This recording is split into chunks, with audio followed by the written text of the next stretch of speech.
Captain Jake Morrison stared at the massive structure floating in the darkness of space. The metal walls were covered in strange symbols that seemed to glow with a faint blue light. His ship, the New Horizons, moved slowly toward what looked like a dead space station. Jake had been exploring the outer edges of human territory for 3 years, but he had never seen anything like this before.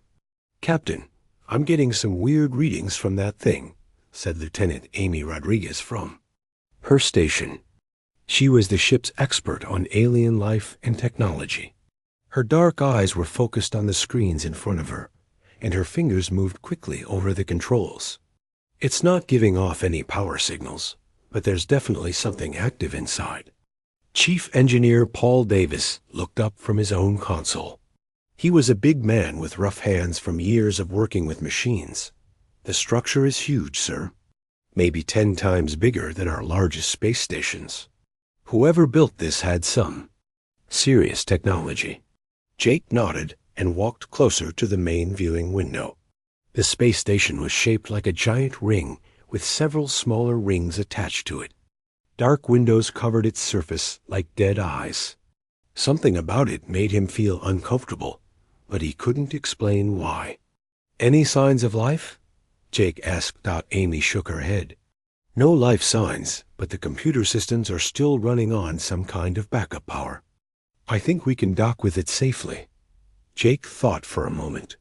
Earth Command had sent them out here to look for new worlds where humans could build colonies. They weren't supposed to be investigating alien structures, but this was too important to ignore. If there was advanced technology inside, it could help humanity a lot. "All right, let's take a closer look," Jake decided. "Paul, prepare the docking equipment. Amy, keep scanning for any dangers." The New Horizons moved carefully toward the alien station. Jake could see that the docking ports were designed differently from human ships, but Paul managed to make the connection work. Soon they heard the sound of air flowing between the two ships. "Atmosphere is breathable," Amy reported. "Temperature is a bit cold, but we can handle it. I'm also detecting that the artificial gravity is working." Jake put on his protective suit and grabbed his energy weapon. "Amy, Paul, you're with me. The rest of the crew stays on the ship and keeps watch." The 3 humans stepped through the airlock and into the alien station. The corridors were wide and tall, built for beings much larger than humans. Emergency lights cast long shadows on the walls. Their footsteps echoed in the empty hallways. "This place gives me the creeps," Paul whispered. Jake agreed, but he kept moving forward. They followed the main corridor until they reached what looked like a control room. Banks of computers covered the walls, and most of them were still glowing with alien text. Amy pulled out her scanner and started examining the computers. "These systems are incredibly advanced. I think I can access some of the data files if you give me some time." "Do it," Jake said. He and Paul kept watch while Amy worked. After an hour, Amy made a breakthrough. "Captain, I've managed to translate some of these files. You need to see this." Jake walked over to Amy's workstation. The screen showed lists of numbers and words in both alien and human languages. "What am I looking at?" "These appear to be shipping records," Amy explained. "But look at what they're shipping." She pointed to specific entries on the screen. "Living beings, thousands of them, from dozens of different worlds." Jake felt his stomach turn cold. "You mean they were transporting people?" "Not just people, entire species. Look at this entry." Amy highlighted a section of text. 100,000 Altarians, destination unknown, status processed. Paul leaned over their shoulders. "Processed? What does that mean?" Amy's face went pale. "I think it means they were prepared for sale." "Captain, I think this was a slave trading station." Jake stared at the screen in horror. Slavery had been illegal in human space for hundreds of years. The idea that aliens might still practice it had never occurred to him. "Keep digging," he ordered. I want to know everything." Amy worked for several more hours, translating files and downloading data. What she found made all three humans feel sick. The station contained detailed records of a massive slave trade operation that had been running for thousands of years. Species after species had been captured, processed, and sold to buyers across the galaxy. "Captain, look at this," Amy said, her voice shaking. She brought up a new file on the screen. "This is a list of target species for future operations." Jake. Read the list. Most of the names were alien species he had never heard of. But at the bottom of the list, written in clear English, was one word that made his blood freeze. Humans. They were planning to enslave us? Paul asked. Amy nodded. According to these files, humanity was scheduled for what they call initial contact and evaluation next year. They have detailed plans for how to approach Earth and make us trust them.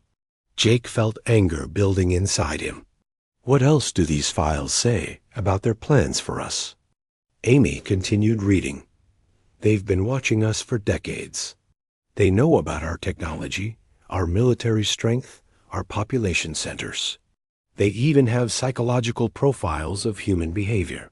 She paused and looked up at Jake. "Captain, they think we'll be easy to control because we're naturally social and tend to trust authority figures. They don't know humans very well," Paul said grimly. Amy brought up another file. This one is even worse. It's a study of human creativity and problem-solving abilities. They think these traits make us valuable as slaves, but they also consider U.S. potentially dangerous if we ever discover their activities. Jake walked away from the computer and stared out a window into space. He tried to process what they had learned.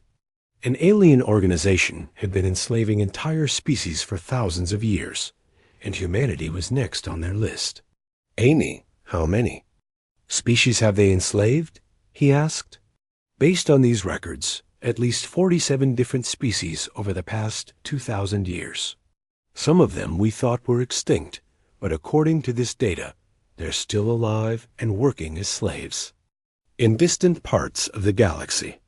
Jake turned back to his crew. "We need to get this information back to Earth immediately. But first, I want to explore more of this station. If we're going to convince Earth Command that this threat is real, we need as much evidence as possible." They spent the next 6 hours searching the station. They found storage areas filled with equipment designed to hold and transport living beings. They discovered medical facilities where captured aliens had been examined and marked with identification. Numbers. Most disturbing of all, they found a communications room where the slavers had been monitoring transmissions from dozens of worlds, including Earth. "Captain," Amy said as they prepared to leave the station, "there's something else. These files mention an organization called the Zephyrian Consortium. They appear to be the ones running this whole operation." "Never heard of them," Jake replied. "That's because they operate through front companies and puppet governments. According to this data, they have connections throughout the galaxy, including some members of the Galactic Council." Jake felt the weight of responsibility settling on his shoulders. They had discovered something that could change the course of human history. If the Zephyrian Consortium was as powerful as these files suggested, humanity was in serious danger. "Let's get out of here," he decided. "We need to get this information to Earth as fast as possible." As the New Horizons pulled away from the alien station, Jake looked back at the structure one last time. Somewhere out there, in the darkness of space, millions of enslaved beings were waiting for freedom. And now that humanity knew the truth, Jake was determined to make sure they got it. The journey back to Earth would take 3 weeks. Jake spent that time studying the data they had collected and planning what to do next. He knew that once Earth Command learned about the slave trade, everything would change. Humanity would have to decide whether to hide and hope the slavers never found them, or to take action and fight back. Jake had already made his choice. The slavers had made one crucial mistake in their evaluation of humanity. They thought humans would be easy to control, but they had underestimated the one thing that made humans truly dangerous: their sense of justice. Once humans learned that innocent beings were suffering, they would never rest until those beings were free. The truth was out, and the slavers' days were numbered. Dr. Lisa Harper sat in the secure briefing room at Earth Command headquarters, staring at the data Captain Morrison had brought back from the alien station. As one of Earth's leading experts on alien cultures, she had seen many strange things in her career, but nothing had prepared her for this. The evidence was spread across multiple screens around the room. Shipping records, genetic profiles, invasion plans, and psychological studies of human behavior. Everything pointed to one terrible conclusion: humanity was living on borrowed time. "Captain Morrison, are you absolutely certain this data is authentic?" asked Commander Ben Walsh, head of Earth's Deep Space Intelligence. He was a thin man with gray hair and serious eyes that missed nothing. Jake nodded firmly. "We ran every test we could think of. The files are real, sir. The Zephyrian Consortium has been planning to enslave humanity for years."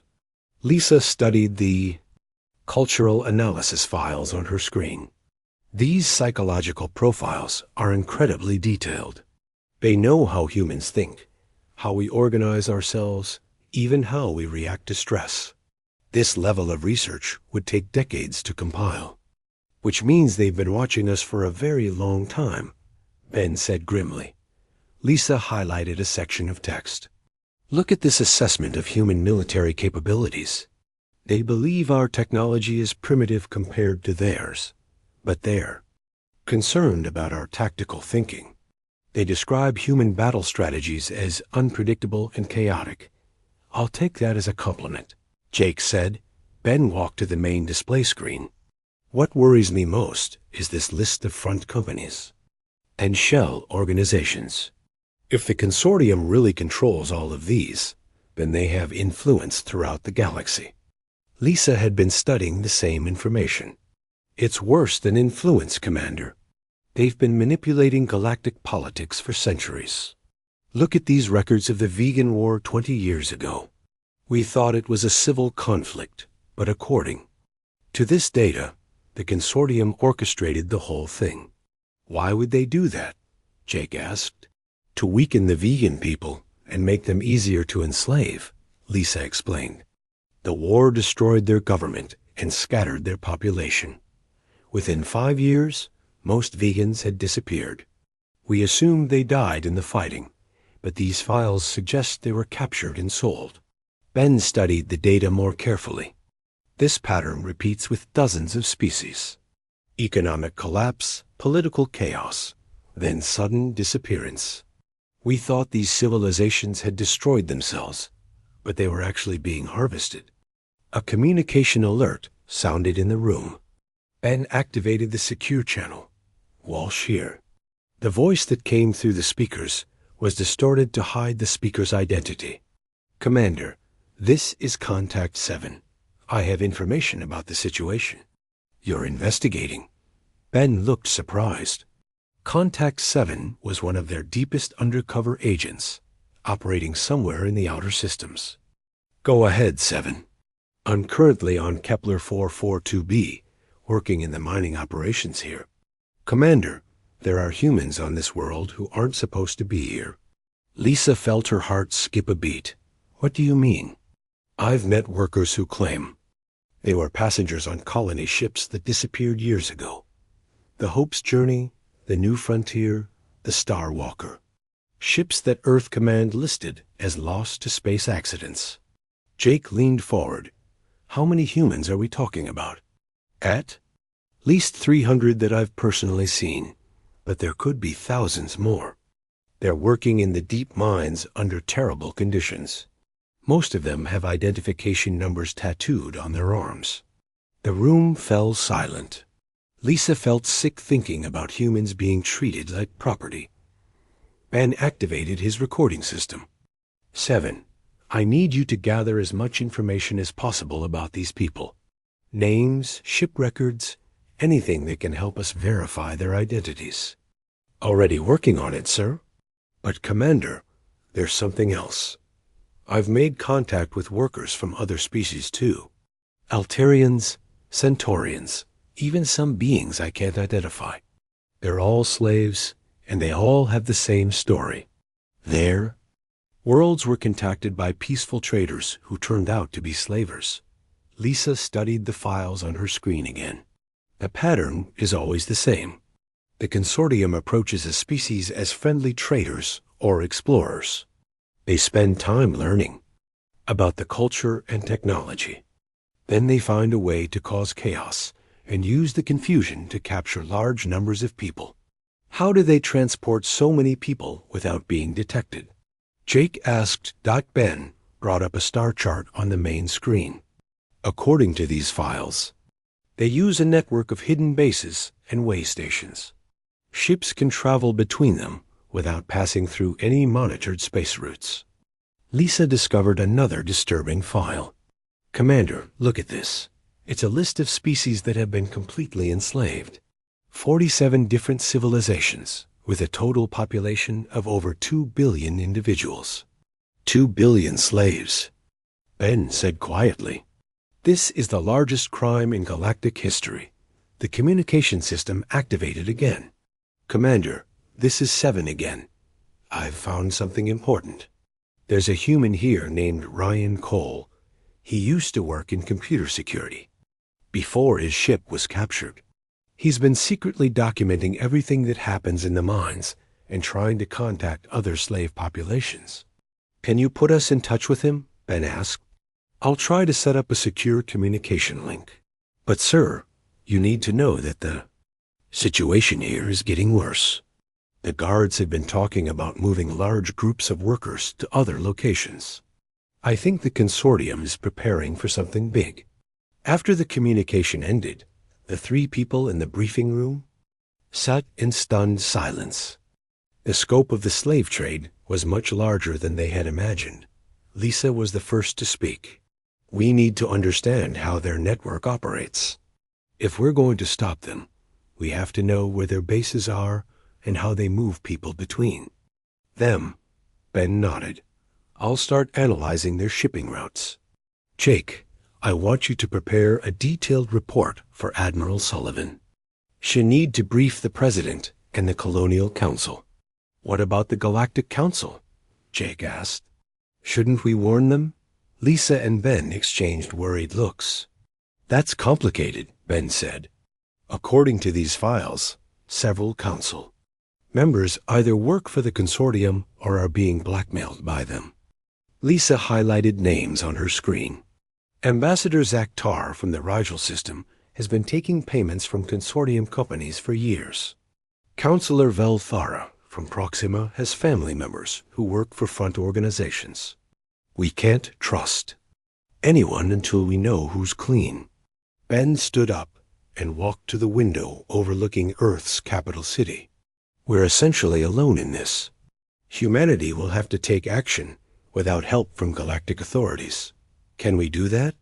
Jake asked. The consortium has ships, weapons, and bases throughout the galaxy. We've barely explored beyond our own star system. Lisa smiled grimly. Captain, you're thinking like the consortium expects humans to think. They believe we'll be frightened and try to hide or negotiate. They don't understand that humans have something most species lack. What's that? A sense of justice that overrides self-preservation. When humans learn that innocent people are suffering, they don't calculate the odds. They just act. Ben turned back to them. Lisa's right. But we need to be smart about this. We can't just charge in with guns blazing. We need intelligence, allies, and a plan. Over the next several hours, they analyzed every piece of data from the alien station. They identified key consortium facilities, mapped shipping routes, and studied the organizational structure of the slave trade. Most importantly, they began to understand the consortium's weaknesses. They're overconfident, Lisa observed. They've been operating for so long without opposition that they've become careless. Look at these security protocols. They're designed to prevent escapes, not to stop an organized attack. Jake studied the tactical data. Their ships are more advanced than ours, but they're not designed for combat.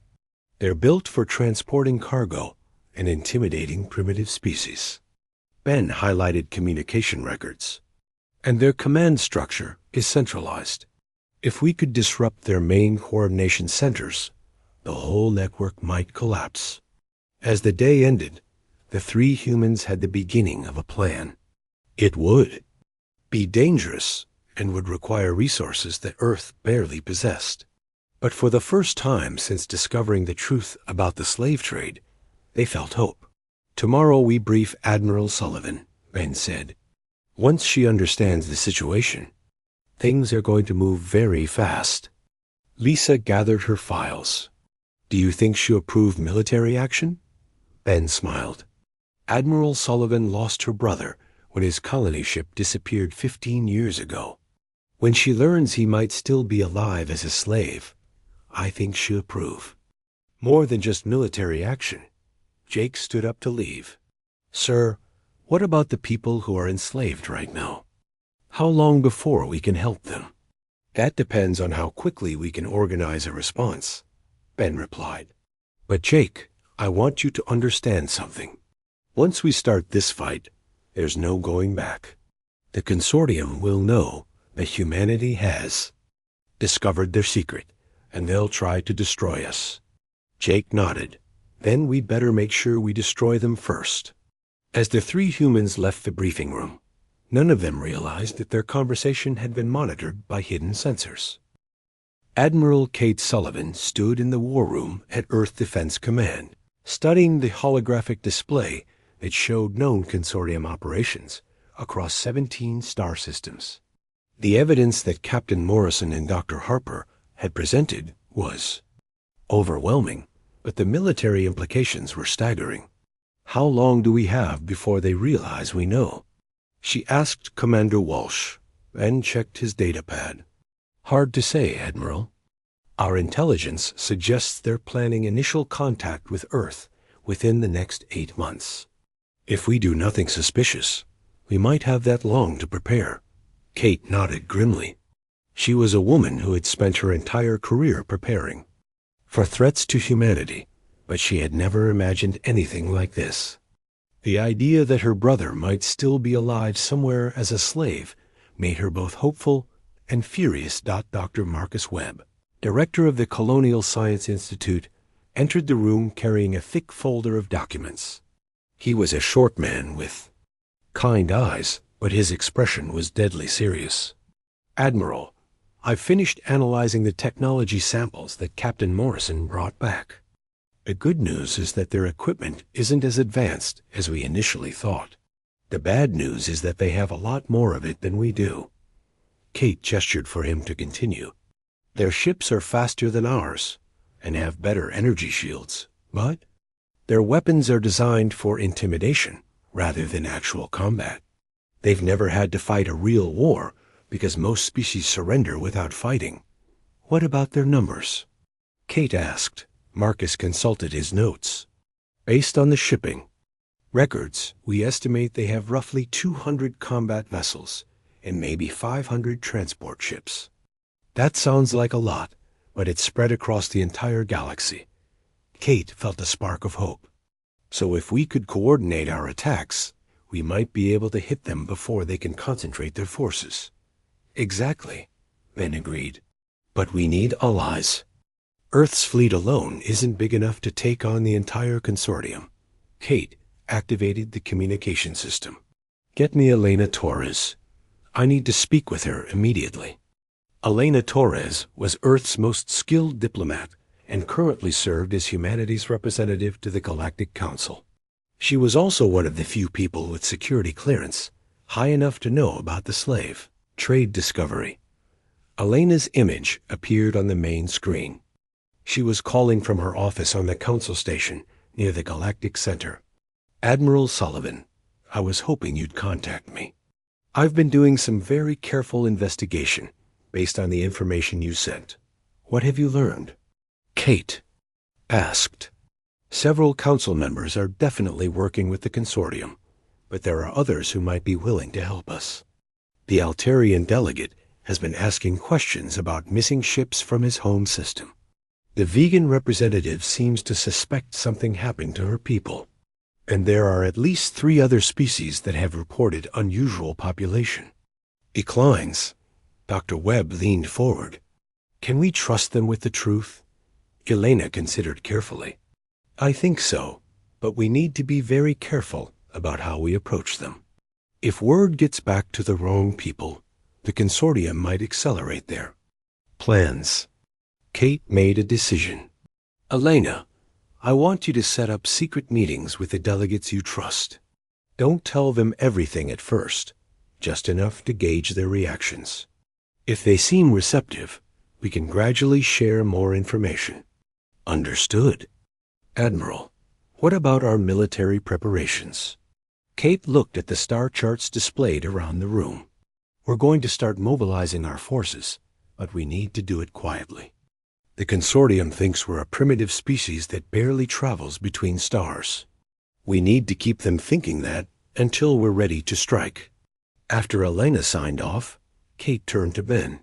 I want you to contact Ryan Cole again. We need detailed information about consortium security procedures and guard rotations. Already working on it, Admiral.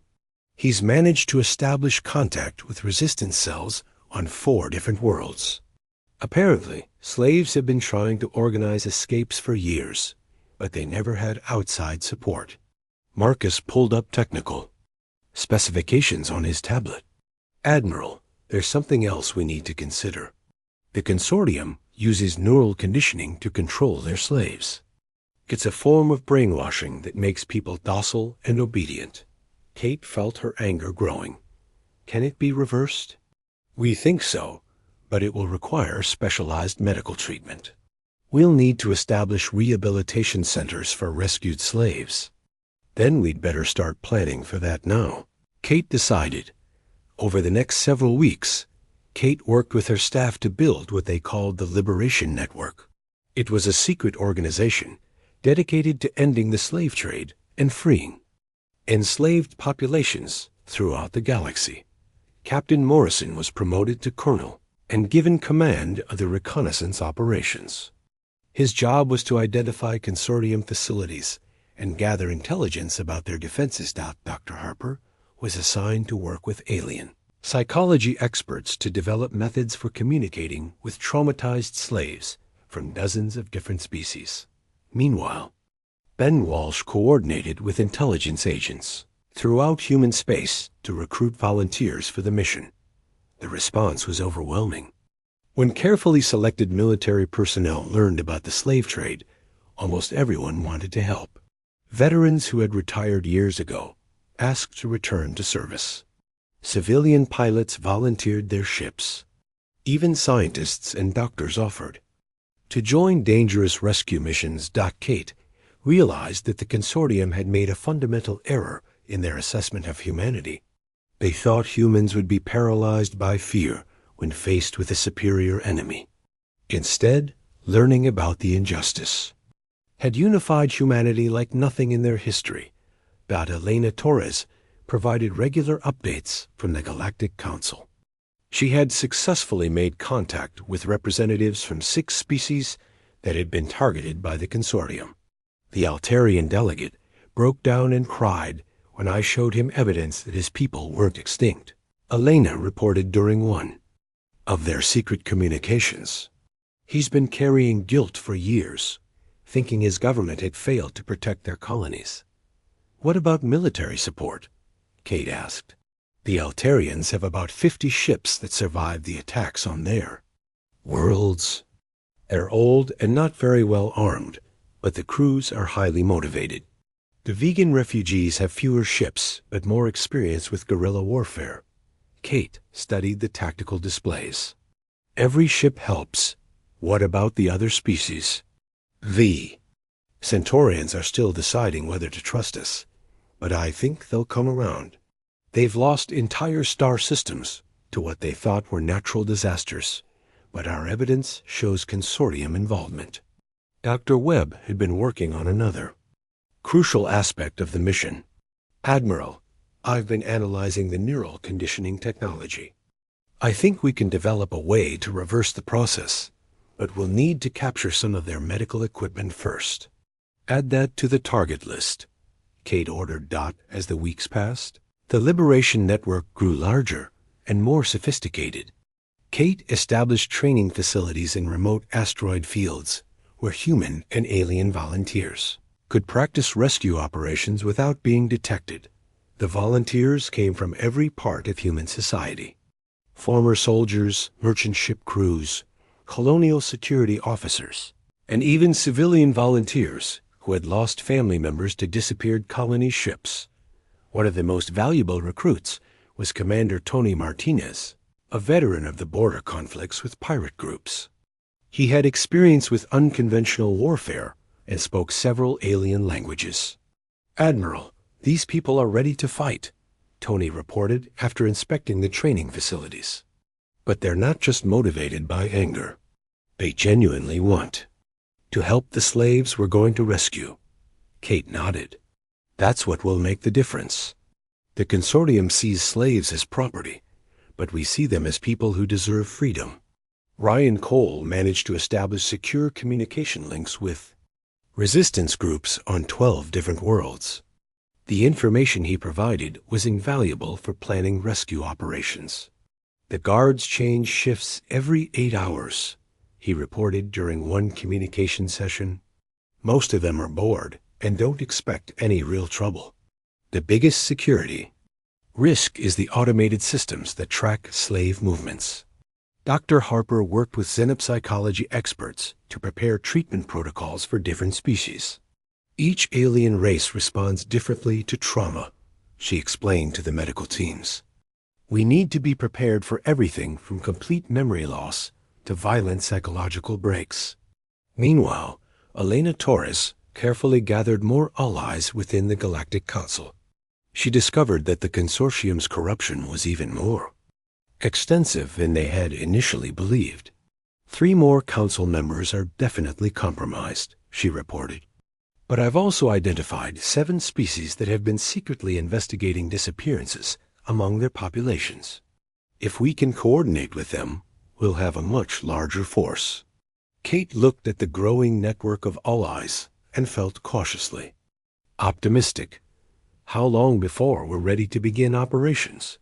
Ben checked the status reports from all sectors. Our forces will be in position within 6 weeks. The alien allies need another month to prepare their ships and crews, and the consortium still doesn't suspect anything? As far as we can tell, they think we're just a primitive species going about our normal business. Their arrogance is working in our favor. General Alex Turner stood in the command center of the secret military base built inside the asteroid belt. Around him, dozens of officers worked at control stations, coordinating what would become the largest rescue operation in galactic history. The base had been constructed in complete secrecy over the past 2 months, hidden inside a hollowed-out asteroid that appeared unremarkable from the outside. General, the final squadron reports ready for deployment, announced Major Rachel Green, his chief of staff. She was a skilled tactical planner who had helped design the complex operation called Daybreak. Alex nodded and studied the 3-dimensional map floating above the central table. Red dots marked 17 different star systems where consortium slave processing centers operated. Blue dots showed the positions of human and allied forces preparing to strike simultaneously. How many ships do we have in total? Alex asked. Rachel consulted her datapad. 237 combat vessels from Earth's defense fleet, 52 Altarian ships, 31 vegan vessels, and 43 ships from other allied species, plus about 100 transport ships for rescue operations. Alex felt the weight of responsibility on his shoulders. He had planned many military operations during his career, but never anything this important. Millions of lives depended on getting this right. Dr. Hannah Pierce entered the command center carrying a metal case filled with new equipment. She was Earth's leading expert on alien technology and had spent months reverse engineering captured consortium devices. "General, the new weapons are ready for distribution," she announced. "We've managed to create energy weapons that can disable consortium shields without destroying their ships. That should help minimize casualties during the rescue operations." Alex examined one of the devices. It looked similar to a standard human energy rifle, but had several modifications based on alien technology. "How effective are they?" "In our tests, they can penetrate consortium armor and disable their equipment without causing permanent damage to the people inside. We've also developed non-lethal weapons for crowd control situations." "Crowd control?" Alex asked. Hannah's expression became serious. "General, some of the slaves have been conditioned for so long that they might resist rescue attempts. They've been taught to fear anyone who isn't their masters. We need to be prepared for people who fight against their own liberation." Alex nodded grimly. That was one of the most disturbing aspects of the consortium's methods. They didn't just enslave people's bodies. They enslaved their minds too. Commander Tony Martinez approached the planning table. He had been working with volunteer rescue teams for weeks, training them for the dangerous work of liberating slave facilities. "General, I've finished the final briefings for the rescue teams. Everyone understands their assignments, but I have to tell you, some of these operations are going to be very dangerous." Alex looked at the tactical displays. "Explain." Tony highlighted several facilities on the map. "These processing centers are heavily automated. If we trigger the wrong security systems, they might execute the slaves rather than let them be rescued. We'll need to move very carefully." Dr. Pierce had been studying the same problem. "I think I have a solution. We've developed computer viruses that can take control of consortium security systems. If we can get close enough to upload them, we should be able to disable the automatic execution protocols." "How close?" Alex asked.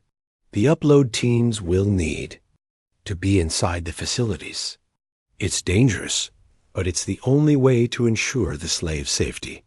Alex studied the faces of his officers. All of them knew that many volunteers might not survive this operation. But everyone also knew that doing nothing meant abandoning millions of innocent people to continued slavery. "What about the consortium's military response?" Alex asked. Rachel brought up intelligence reports. "According to our sources, most of their combat ships are scattered across the galaxy on routine patrols. They don't expect coordinated attacks, so their forces aren't concentrated for defense. But once we start hitting their facilities, they'll respond quickly," Tony added. Alex nodded. "That's why timing is crucial. We need to hit as many targets as possible before they can organize a counterattack." Over the past weeks, volunteers had been arriving at the secret base from across human space. Some were military veterans, but many were civilians who had volunteered when they learned about the slave trade. Captain Jake Morrison walked into the command center. He had been promoted again and now commanded the reconnaissance forces that would guide the assault teams to their targets. "General, our scout ships are in position around all 17 target systems. We have real-time intelligence on guard, rotations, ship movements, and facility layouts. Any changes in consortium behavior?" Alex asked. Jake shook his head. "They're still operating on normal schedules. No sign that they suspect anything." Alex felt cautiously optimistic. The element of surprise was their greatest advantage. The consortium had grown comfortable after centuries of operating without OPPOSITION. Dr. Hannah Pierce had been working on another crucial project. "General, We've also developed translation devices that can communicate with over 60 different alien languages. The rescue teams will be able to talk to slaves from almost any species. What about medical support? Alex asked. We have field hospitals prepared for each assault group. Dr. Harper has trained medical teams to recognize symptoms of neural conditioning and other forms of psychological control. Alex walked to the observation window that looked out into space. Through the artificial viewport, he could see human and alien ships preparing for departure. The combined fleet represented the largest military cooperation in galactic history. Sir, there's one more thing, Rachel said quietly. We've received word from Elena Torres. 3 more species have agreed to join the operation at the last minute. Which ones? The Rigelians, the Procyon survivors, and the Beta Centauri colonies. They're sending 30 ships total. Alex smiled. The consortium's greatest weakness was that they had made enemies across the entire galaxy. Now those enemies were working together. Ryan Cole's voice came through the communication system from his position on Kepler 442b. Command, this is Agent 7.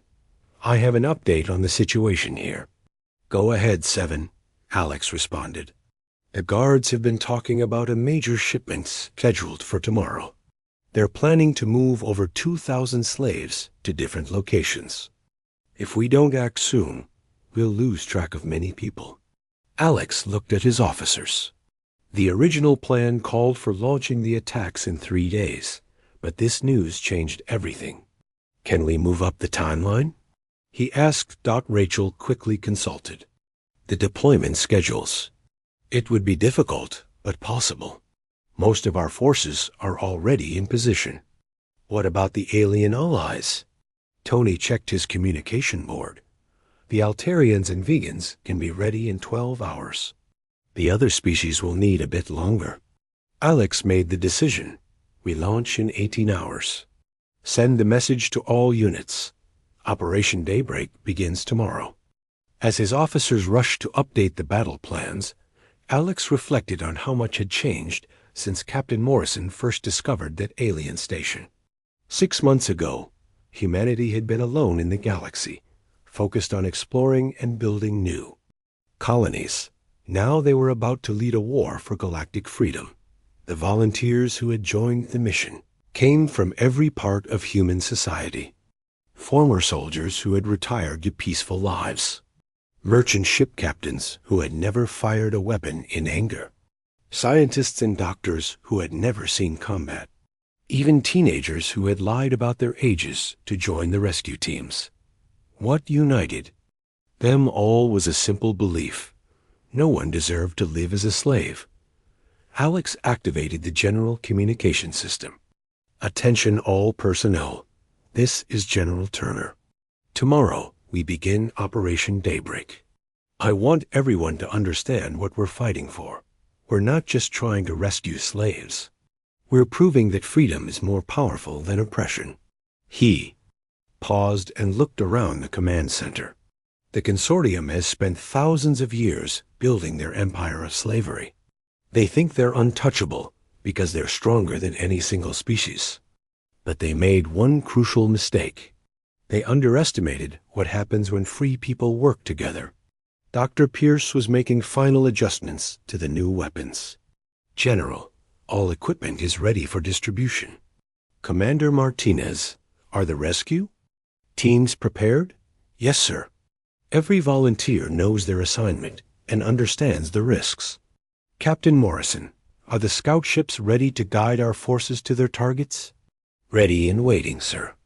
Alex nodded and turned back to the tactical display. In 18 hours, the largest coordinated military operation in galactic history would begin. Hundreds of ships would strike simultaneously across 17 star systems.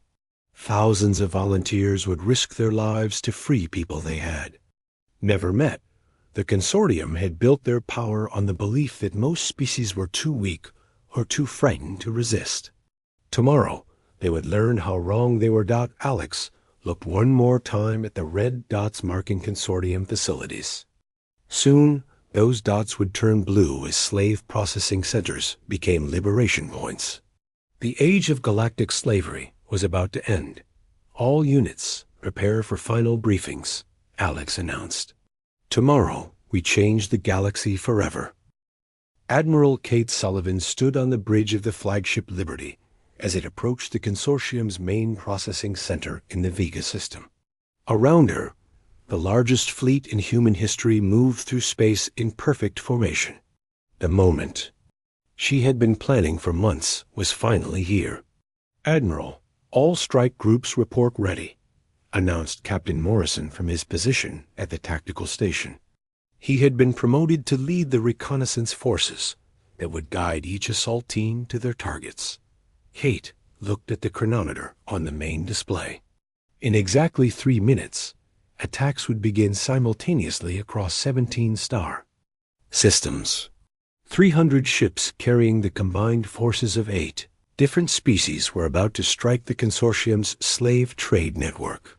"Open a channel to all ships," Kate ordered. The communication officer nodded. "Channel open, Admiral." Kate took a deep breath. "This is Admiral Sullivan to all Liberation Fleet vessels. In 2 minutes, we begin Operation Daybreak. Remember that. We fight not for conquest, but for freedom. Every person we rescue today is someone's family member who has been waiting for this moment. Make them proud." She closed the channel and turned to her crew. "Prepare for attack." On the main screen, the consortium facility grew larger as they approached. It was a massive structure, even bigger than the abandoned station where Morrison had first discovered the truth. Thousands of enslaved beings were imprisoned inside those metal walls. 60 seconds to attack," Morrison announced. Kate watched the countdown timer reach 0. "All ships, commence Operation Daybreak." Across 17 star systems, the coordinated assault began. Human ships, supported by their alien allies, struck at processing centers, transportation hubs, and command facilities. The consortium, caught completely by surprise, had no time to organize a defense. The Liberty led the attack on the Vega facility. Kate's ship moved in fast, followed by a squadron of rescue vessels. Dr. Pierce's new weapons worked perfectly, disabling the facility's shields without damaging the structure itself. "Boarding teams, go," Kate ordered. Commander Martinez led the first wave of volunteers into the facility. They moved quickly through the corridors, following the layout maps that Ryan Cole had helped them obtain. Their mission was to reach the main computer center and upload the virus that would disable all security systems. "Admiral, boarding team Alpha has reached the control room," Martinez reported over the radio. "Beginning upload now." Kate watched the tactical display as similar reports came in from other star systems. The surprise attacks were working better than they had hoped. Most consortium facilities were surrendering without a fight. "Admiral, we're receiving a transmission from the facility commander," the communication officer reported. "Put it on screen." An alien face appeared on the main display. The creature had pale blue skin and large black eyes that seemed filled with confusion and fear. "Human ship, why are you attacking us? We have done nothing to your species." Kate felt anger building inside her. "You have enslaved millions of innocent beings. That ends today? Enslaved? We are legitimate traders operating under galactic law." "Your own records prove otherwise," Kate replied. "We have evidence of your crimes going back thousands of years." The alien's expression changed from confusion to panic. "You cannot interfere with consortium operations. The Galactic Council will not permit it. Several council members are working with us," Kate said coldly.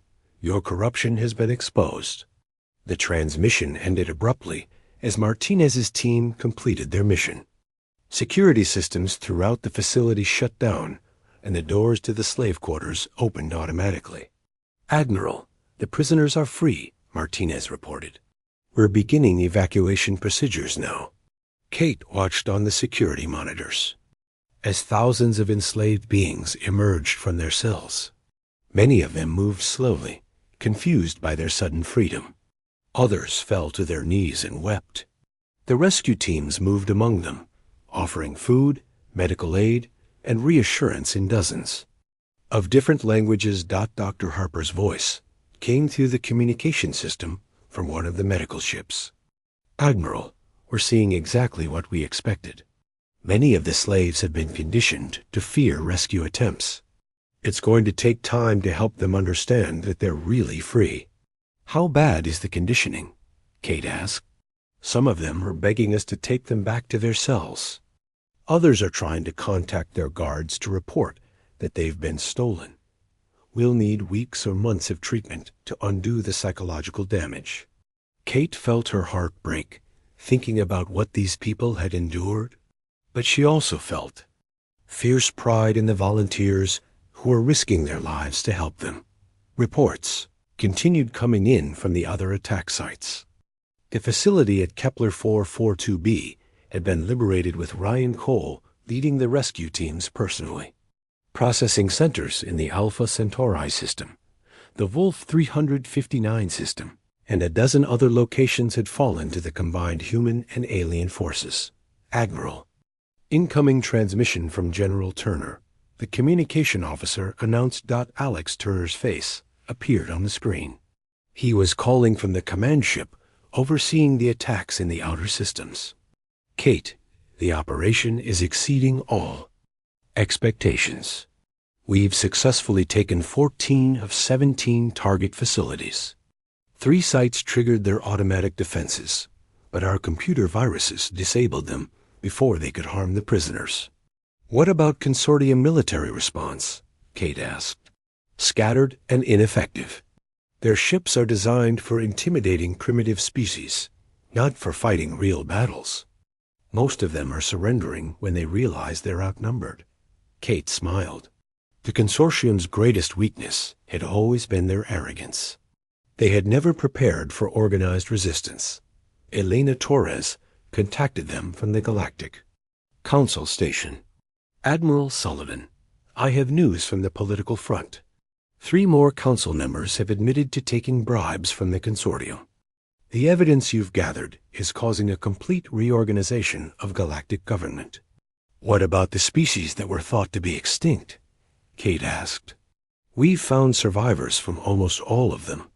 The vegans, the Altarians, even the Procyon civilization that disappeared 50 years ago. They're all alive, working as slaves in distant parts of the galaxy." As the hours passed, the scope of the liberation became clear. Over 2 million enslaved beings had been freed in the first day of operations. Medical teams worked around the clock to provide treatment for malnutrition, injuries, and psychological conditioning. Captain Morrison coordinated the search for additional consortium facilities based on intelligence gathered from captured computers. "Admiral, we've identified at least 30 more locations where slaves are being held. Some of them are mobile ships that transport people between markets." "Then we'll hunt down every single one," Kate declared. The rescue operations continued for weeks. Human and alien ships traveled to remote star systems, following leads and investigating reports of slave activity. Each facility they found contained hundreds or thousands of enslaved beings desperately in need of help. Dr. Pierce worked with teams of scientists to understand and reverse the neural conditioning technology. "We're making progress," she reported during one of the daily briefings. "The conditioning can be reversed, but it requires patient work with each individual." Ryan Cole, now wearing the uniform of an Earth Defense Force colonel, had become one of the most effective rescue coordinators. His experience as a former slave helped him communicate with traumatized prisoners and convince them that freedom was real. "Many of them don't remember their original names," he explained to the medical teams. "The consortium gave them numbers and told them their old identities didn't matter. Helping them remember who they were is just as important as treating their physical injuries." 6 months after Operation Daybreak began, Kate stood in the council chambers of New Geneva, a temporary capital of the Galactic Liberation Council. Representatives from 63 different species had gathered to establish new laws and institutions that would prevent slavery from ever returning. The Zephyrian Consortium had been completely dismantled. Its leaders were in prison awaiting trial, and its assets had been seized to pay for rehabilitation programs. The corrupt council members had been removed from office and replaced with representatives chosen by democratic elections. The galaxy is a different place now. Elena Torres observed as they watched delegates from dozens of species working together to write new galactic laws. For the first time in thousands of years, cooperation is more powerful than oppression. Kate nodded, but her attention was focused on the viewing screen that showed one of the rehabilitation centers.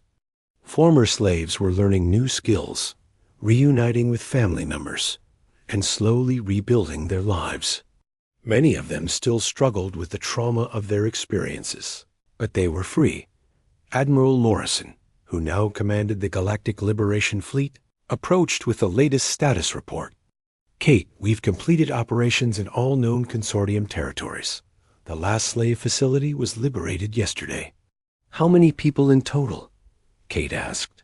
Over 8 million enslaved beings from 47 different species. All of them are now free. Kate smiled, thinking about the long journey that had started with Morrison's discovery of a single abandoned station.